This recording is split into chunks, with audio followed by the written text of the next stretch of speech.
Assalamualaikum warahmatullahi wabarakatuh. Terima kasih yang telah mendengarkan di channel Sahroni, kisah horor dan ironi.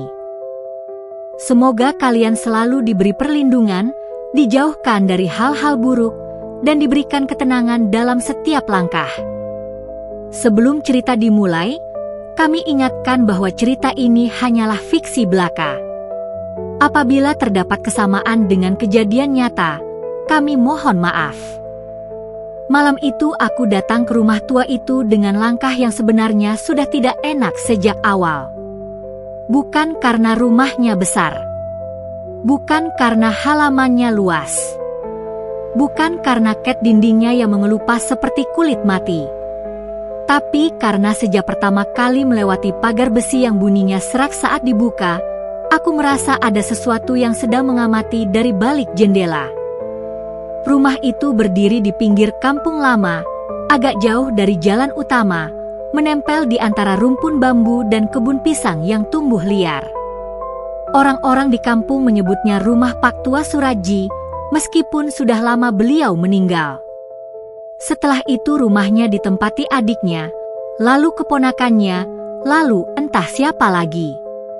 Yang jelas, rumah itu tidak pernah benar-benar kosong. Selalu ada saja orang yang tinggal, walau tidak lama. Kata warga, rumah itu nyaman siang hari, tapi malamnya lain cerita. Aku datang ke sana bersama seorang teman lama bernama Rian. Ia mendapat tugas kerja untuk memeriksa arsip keluarga di daerah itu, dan karena ia tidak suka menginap sendirian di rumah tua, ia memintaku menemaninya. Aku mengiyakan karena jujur saja, aku tak tega menolaknya. Lagi pula, bagiku rumah tua hanyalah rumah tua. Kayu lapuk, atap bocor, tikus, angin malam. Itu saja. Aku salah besar. Pemilik rumah malam itu adalah ibu tua bernama Bu Sarmi, perempuan kecil berkerudung hitam yang suaranya pelan tapi tatapannya aneh sekali. Ia menyambut kami dengan senyum yang terlalu kaku, lalu mempersilakan masuk. Di ruang tamu, lampu kuning menggantung rendah. Dindingnya penuh foto lama yang warnanya sudah pudar, dan di sudut ruangan ada meja kayu dengan kain putih lusuh di atasnya. Tercium bau campuran kayu basah, asap dapur, dan sesuatu yang seperti tanah lembab. "Sudah makan, Nak?" tanya Bu Sarmi setelah kami duduk. Rian menjawab sopan, "Sudah, Bu." Aku ikut mengangguk. Padahal sebenarnya kami belum makan sejak siang, tapi karena perjalanan jauh dan rasa canggung, kami memilih mengatakan sudah. Bu Sarmi menatap kami sebentar, lalu berkata, "Nanti tetap makan dulu. Di rumah ini, kalau ditawari, jangan ditolak." Aku menoleh cepat. "Maksudnya, Bu?" Beliau hanya tersenyum kecil. "Kalau ada yang kasih, terima saja. Walau sedikit." Rian tertawa pelan, mengira itu semacam adat kampung biasa. "Iya, Bu." Aku pun ikut tertawa pendek, meski entah kenapa bulu kuduku berdiri. Di rumah itu memang ada jamuan malam. Kami disuruh makan di dapur karena ruang tengah katanya sedang dipakai untuk menjemur berkas-berkas lama. Di dapur, meja panjang sudah disiapkan. Ada nasi putih, sayur lodeh, tempe goreng, sambal terasi, dan satu mangkuk lauk yang tertutup piring kecil. Yang membuatku aneh, hanya ada 3 porsi di meja, padahal penghuni rumah itu hanya Bu Sarmi dan kami berdua. "Silakan makan," kata Bu Sarmi sambil menaruh 2 gelas teh panas. Kalau habis, aku memperhatikan dapur itu. Di pojok dekat tungku, ada kursi kayu kosong menghadap ke pintu belakang. Aku menelan ludah. Rian sudah mulai makan dengan lahap. Aku ikut mengambil lauk, tapi sebelum suapan pertama masuk, Bu Sarmi berkata lagi, "Kalau ada yang menawarkan, terima saja." Jangan bilang tidak. Jangan bilang kenyang. Jangan bilang sudah. Aku mengernyit. Kenapa, Bu? Bu Sarmi menatapku. Kali ini tidak ada senyum di wajahnya. Karena yang menawarkan bukan selalu yang berdiri di depanmu. Aku diam. Rian tertawa kecil, tapi matanya melirik ke arahku seolah ingin bilang jangan dipikirkan. Aku mengangguk saja, lalu mulai makan. Mungkin karena lapar, mungkin karena suasana, nasi itu terasa sangat enak. Lebih enak dari makan di warung manapun yang pernah kucoba. Sayurnya gurih, tempenya renyah. Sambalnya terasa pedas sampai ujung kepala, tapi anehnya justru membuat tubuh hangat. Hanya satu hal yang tidak kusentuh, lauk yang tertutup piring kecil itu. Aku tidak tahu kenapa, tapi sejak tadi perutku terasa tidak enak melihatnya. Seperti ada sesuatu yang bergerak di bawah piring itu, pelan sekali, seperti ujung jari mengetuk dari dalam. Ketika aku menyentuh piring penutupnya, Bu Sarmi langsung berkata, "Jangan dibuka kalau tidak disuruh." Aku langsung menarik tangan. "Maaf, Bu." Beliau mengangguk, lalu kembali ke malam berjalan lambat. Setelah makan, kami diberi kamar di lantai 2. Kamar itu sempit, dengan 2 ranjang besi dan jendela yang menghadap ke kebun belakang. Angin masuk dari celah-celah kusen, membawa suara daun bergesekan. Rian langsung tidur karena kecapean. Aku masih terjaga, mendengar suara tongkat tua yang dipakai Bu Sarmi berjalan di bawah, lalu hening. Sekitar pukul 1 pagi, saat rumah sudah benar-benar sepi, aku terbangun oleh suara dari dapur. Krak. Langkah. Krak. Langkah yang berat. Pelan. Seperti seseorang berjalan sambil menyeret sesuatu yang berat di lantai. Aku duduk perlahan. Rian masih tidur pulas. Suara itu datang lagi, kali ini lebih dekat. Dari bawah, tepat di bawah tangga. Krak. Krak. Lalu berhenti. Aku menahan napas. Rumah tua itu memelihara banyak bunyi. Kayu berderit, angin masuk, tikus berlari, genteng bergerak. Tapi suara ini berbeda. Ini bukan suara rumah. Ini suara makhluk yang sengaja ingin didengar. Aku menatap pintu kamar. Tak ada celah cahaya di bawah. Gelap total. Namun justru dalam gelap itulah aku merasa ada sesuatu berdiri di luar. Aku membeku. Lalu terdengar ketukan. Tok. Tok. Tok. Bukan di pintu kamar. Di dinding. Tepat di samping kepala ranjangku. Aku menoleh sangat pelan. Dinding itu kosong. Tidak ada siapa-siapa. Namun ketukan itu berlanjut, bergerak perlahan dari dinding samping ke arah pintu. Tok. Tok. Tok. Dan lalu berhenti tepat di depan kamar kami.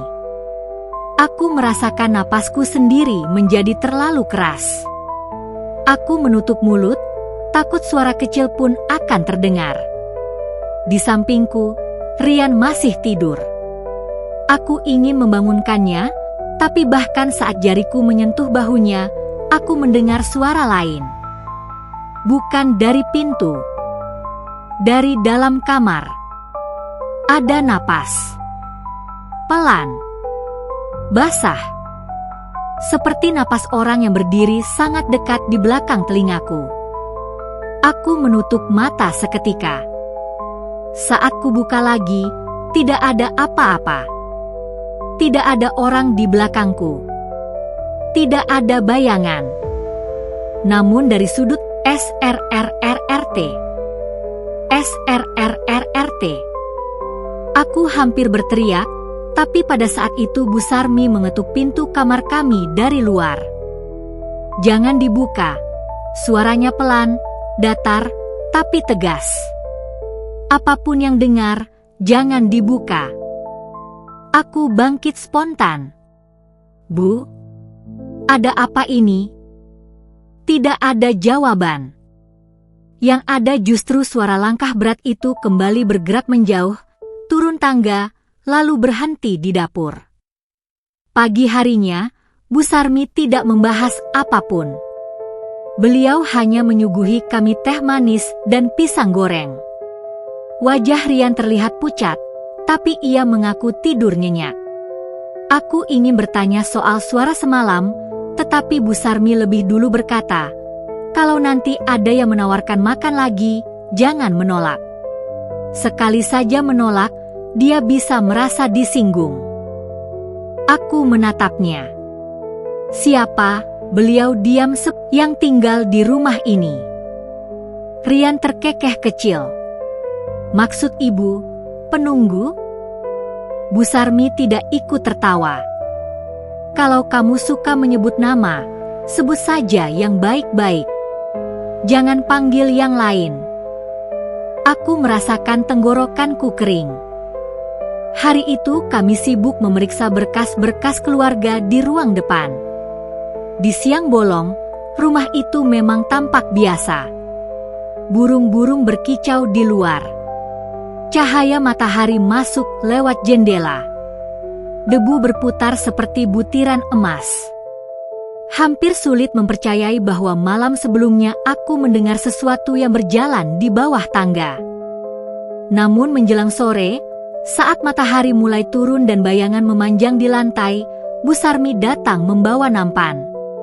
Di atasnya ada 2 piring nasi hangat dan 1 mangkuk sayur. Bau masakan itu terasa sama seperti semalam, sedap, mengundang lapar. Beliau meletakkan nampan itu di meja lalu berkata, "Rian, yang sejak tadi sibuk menyalin nama-nama dari berkas tua, mengangguk." Aku pun menerima piring itu.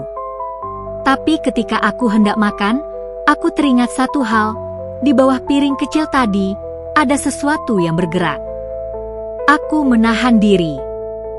Dan mungkin karena lelah, mungkin karena tidak enak hati, mulutku malah mengatakan hal yang seharusnya tidak pernah diucapkan di rumah itu.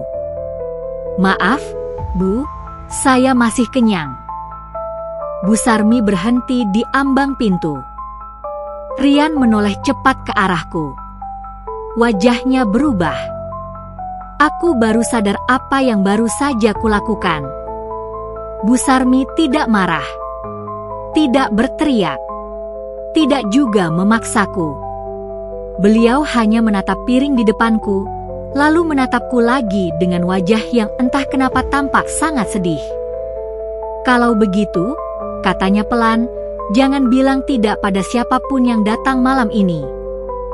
Seketika udara di ruangan itu menjadi dingin. "Siapa yang datang?" tanya Rian. Bu Sarmi tidak menjawab.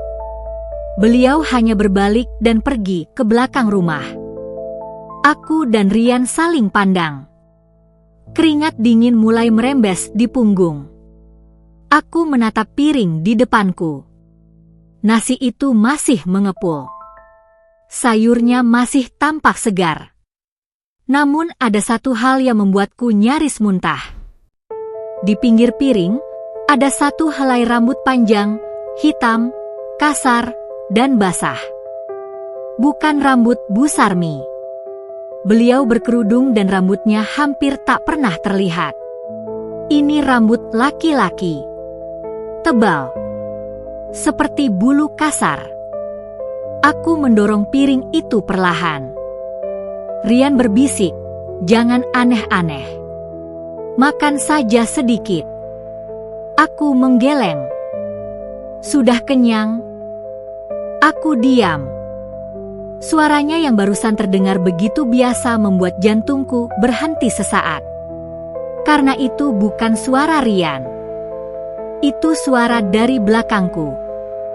Aku menoleh cepat. Tidak ada siapa-siapa. Tetapi di kursi kosong dekat pintu dapur, kini ada bekas duduk yang lebih jelas. Seperti ada seseorang yang baru saja duduk di sana, berat sekali, lalu bangkit lagi. Rian juga melihatnya. Wajahnya langsung pucat. Saat itu, dari arah belakang rumah, terdengar suara yang sangat besar. "DUB." Seperti sesuatu yang jatuh dari ketinggian. Lalu suara rantai digeser. Lalu bunyi seretan kaki yang berat. Bu Sarmi muncul tergesa dari belakang, wajahnya tegang untuk pertama kali sejak kami datang. "Jangan lihat ke belakang," katanya. Aku sudah telanjur menoleh setengah. Dan di pintu belakang dapur, berdiri sesuatu yang tingginya melebihi kusen. Tubuhnya gelap, berbulu, bahunya membungkuk seperti membawa beban bertonton. Wajahnya tidak jelas, hanya 2 titik mata merah yang menyala di balik rambut kasar. Mulutnya lebar, sangat lebar, sampai terlihat deretan gigi kusam yang seperti tidak pernah dipakai mengunyah. Aku membeku. Rian menjerit. Bu Sarmi langsung menutup matanya sendiri sambil membaca sesuatu dengan cepat. Makhluk itu berdiri diam, menatap kami satu persatu, lalu menggeram pelan. Suaranya bukan seperti manusia, bukan seperti hewan, melainkan seperti angin yang dipaksa keluar dari lubang sempit. Lalu ia mengangkat tangannya. Aku melihat jari-jarinya panjang dan hitam, kukunya melengkung seperti paku. Bukan ke kami. Ke piring nasi di meja. Tiba-tiba piring itu bergetar. Nasinya bergeser sendiri. Lauk di atasnya ikut bergerak. Dan dari bawah nasi, sesuatu yang hitam dan lembab muncul perlahan. Bukan ulat. Bukan cacing. Rambut. Banyak sekali rambut. Rambut-rambut itu menggeliat seperti hidup. Rian mundur menabrak kursi. Bu Sarmi berteriak, "Jangan bilang tidak. Jangan tolak. Kalau tidak bisa makan, taruh." Aku gemetar hebat. Nafasku pendek-pendek. Makhluk itu menatapku seolah tersinggung karena aku sudah terlanjur menolak. Dan pada detik itu aku paham. Makanan tadi bukan untukku. Bukan pula untuk Rian. Itu untuknya. Untuk penunggu rumah. Atau mungkin dia sendiri adalah yang memberkati rumah itu lewat makanan. Dan saat aku berkata kenyang, aku bukan sekadar menolak jamuan. Aku menolak pemberian dari sesuatu yang tak suka ditolak. Makhluk itu bergerak 1 langkah. Tanah di bawahnya seakan ikut bergetar. Lalu ia menunduk, mengendus udara, dan dari mulutnya terdengar ditolak. Bu Sarmi langsung melemparkan segenggam garam dari saku bajunya. Garam itu menghantam dada makhluk itu, dan sesaat ia mundur. Bukan seperti terluka, melainkan seperti tersinggung. Dapur berguncang. Gelas pecah. Lampu berayun keras. Rian menangis setengah histeris, sementara aku nyaris tidak mampu berdiri. Bu Sarmi memerintahkan kami lari ke kamar atas dan jangan turun sampai dipanggil. Kami hampir tak sempat berpikir. Aku hanya menarik Rian naik tangga secepat mungkin. Di belakang, terdengar suara sesuatu menabrak meja, lalu suara panjang seperti sesuatu yang menggesek seluruh dinding dapur. Sampai di kamar, kami mengunci pintu. Aku menempel di lantai, jantungku berdebar seperti gendang perang. Rian memegang kepalanya sendiri, napasnya tersengal-sengal. "Gila, gila, apa itu tadi?" Suaranya nyaris tak keluar. Aku tidak menjawab. Karena aku juga tidak tahu. Di luar, rumah mendadak sepi. Terlalu sepi. Bahkan jangkrik pun berhenti. Lalu terdengar suara berjalan di koridor lantai 2. Aku dan Rian saling tatap. Tidak ada lagi darah tersisa di wajah kami. Bukan suara laki-laki. Aku menutup mulut. Buka, aku bawa makan. Aku memejamkan mata. Seluruh tubuhku gemetar. Suara itu meniru nada bicaraku dengan sempurna, seolah sesuatu di luar pintu itu mendengar semua ucapan kami sejak datang, lalu memilih salah satunya untuk dijadikan senjata. Rian mulai menangis. Jangan, jangan, jangan. Ketika suara itu terdengar lagi untuk ketiga kalinya, pintu kamar bergetar keras. Dor. Aku menjerit. Di bawah, terdengar suara Bu Sarmi membaca doa keras-keras. Lalu suara palu atau lesung dipukul ke lantai. Lalu sesuatu yang sangat berat bergeser menjauh dari kamar kami. Aku merangkak ke arah jendela, membuka sedikit tirai, dan melihat ke bawah. Di halaman belakang, dekat sumur tua yang tertutup papan, ada bayangan besar berdiri di bawah pohon nangka. Tubuhnya tinggi, berbulu, menunduk ke arah rumah. Bukan hanya satu. Ada dua. Satu di dekat dapur. Satu di dekat sumur. Aku hampir pingsan. Rumah itu tidak hanya dihuni satu penunggu. Ada lebih dari satu yang menunggu. Dan malam itu mereka seperti datang karena satu alasan, menagih penghinaan. Rian melihat ke arah yang sama lalu menjerit kecil. Aku buru-buru menutup tirai. Kami terpojok di kamar. Tak ada jalan keluar yang aman.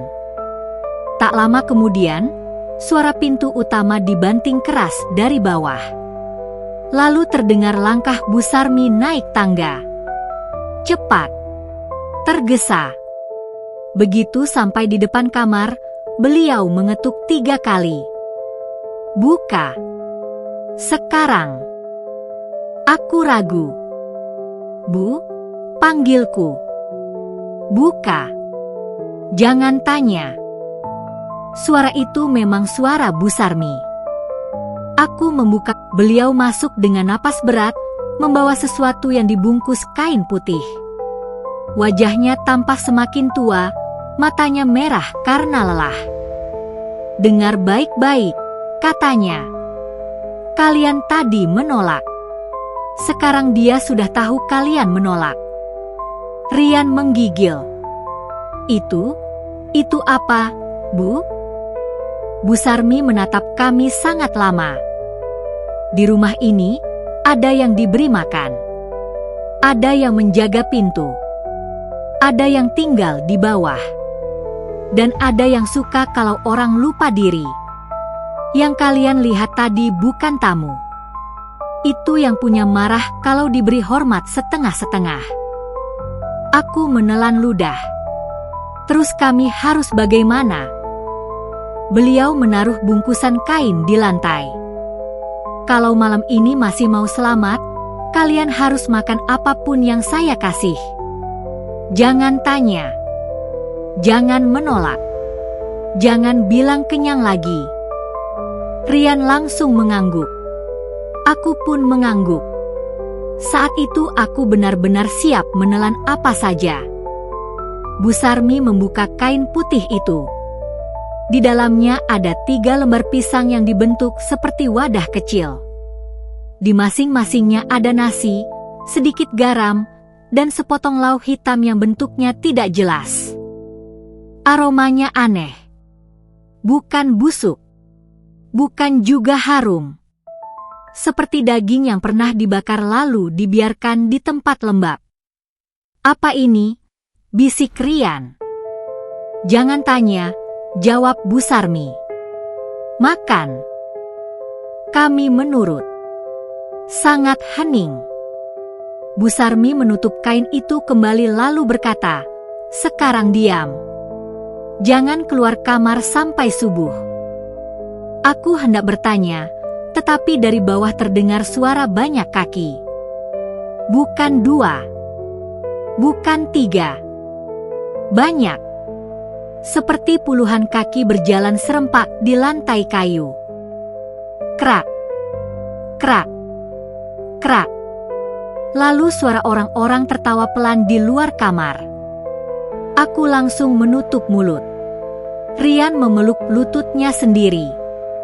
Bu Sarmi duduk di dekat pintu, membaca sesuatu sambil memegang kain putih tadi di pangkuannya. Ketika malam semakin larut, aku mulai mendengar suara-suara itu lebih jelas. Ada yang memanggil namaku. Ada yang memanggil nama Rian. Ada juga yang menirukan suara ibuku, suara kakakku, satu persatu, semua suara yang akrab berubah menjadi jebakan. Paling mengerikan adalah suara yang datang suara seorang anak kecil. Mas, buka, aku bawa makanan. Aku nyaris menangis. Lalu terdengar suara mengetuk dari dalam lemari. Tok, tok, tok. Kami semua membeku. Pintu lemari itu bergetar sedikit. Dari celah bawahnya, muncul bau tanah basah dan anyir yang menusuk. Bu Sarmi bangkit perlahan, lalu mengucap sesuatu dengan suara bergetar. Ketukan di lemari berhenti. Tapi hanya sesaat. Karena setelah itu, suara datang dari bawah ranjang. Krak. Krak. Seolah sesuatu sedang merangkak di bawah kasur kami. Rian hampir pingsan. Aku memejamkan mata. Dan pada puncak ketakutan itu, pintu kamar tiba-tiba terbuka sedikit sendiri. Angin dingin masuk. Di celah pintu, aku melihat kaki besar, hitam, berbulu, berdiri diam. Lalu suara berat itu berkata lagi, sangat dekat. Kalau tidak mau makan, kenapa datang? Bu Sarmi langsung melempar kain putih ke arah pintu. Kain itu mendarat di ambang, dan sesaat aku melihat sosok besar itu mundur. Terdengar geraman marah. Lalu ada suara benda berat menghantam dinding di bawah. Rumah bergetar. Debu jatuh dari plafon. Rian menjerit. Bu Sarmi berteriak, "Jangan lihat. Jangan jawab. Apapun yang dia tanya, diam." Namun suara itu tetap datang dari depan pintu, lalu dari jendela, lalu dari belakang lemari, seolah makhluk itu tidak hanya satu dan bukan hanya di satu tempat. Kalau tidak mau makan, kenapa datang? Kalau tidak mau makan, kenapa duduk? Bu Sarmi memejamkan mata lama. Aku menunduk. Tiba-tiba aku teringat piring tadi. Lauk dengan rambut. Suara di dapur. Kursi kosong. Dan kalimat Bu Sarmi sebelum semuanya pecah, yang menawarkan bukan selalu yang terlihat di depan. Aku bertanya pelan, "Jadi yang menawari makan semalam, siapa?" Bu Sarmi menatapku lama sekali. "Yang kamu lihat sebagai saya," jawabnya. Aku langsung tersentak. Maksudnya? Beliau tidak menjawab.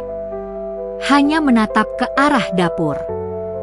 Dan pada saat itu, untuk sepersekian detik, aku melihat sesuatu di belakang Bu Sarmi. Bayangan tinggi berdiri di dapur, berbulu, dengan kepala miring sedikit, seakan sedang mendengarkan percakapan kami. Aku buru-buru mengedip. Bayangan itu hilang. Namun sejak hari itu, aku tak pernah lagi meremehkan tawaran makanan dari rumah manapun. Terutama bila suasananya terlalu sunyi, terlalu tua, dan pemilik rumah tersenyum tanpa alasan. Rian pulang pagi itu juga. Kami tidak menyelesaikan urusan arsip. Tidak ada yang peduli lagi pada dokumen keluarga. Yang penting kami keluar dari rumah itu hidup-hidup. Saat berpamitan, Bu Sarmi memberi kami masing-masing sebungkus kecil daun pisang. "Bawa ini," katanya. Aku ragu menerima. Tapi kali ini aku ingat pesan itu. Jangan menolak. Di perjalanan pulang, Rian membuka bungkusnya. Di dalamnya cuma ada nasi putih yang sudah dingin, sebutir garam, dan tempe goreng yang sedikit gosong.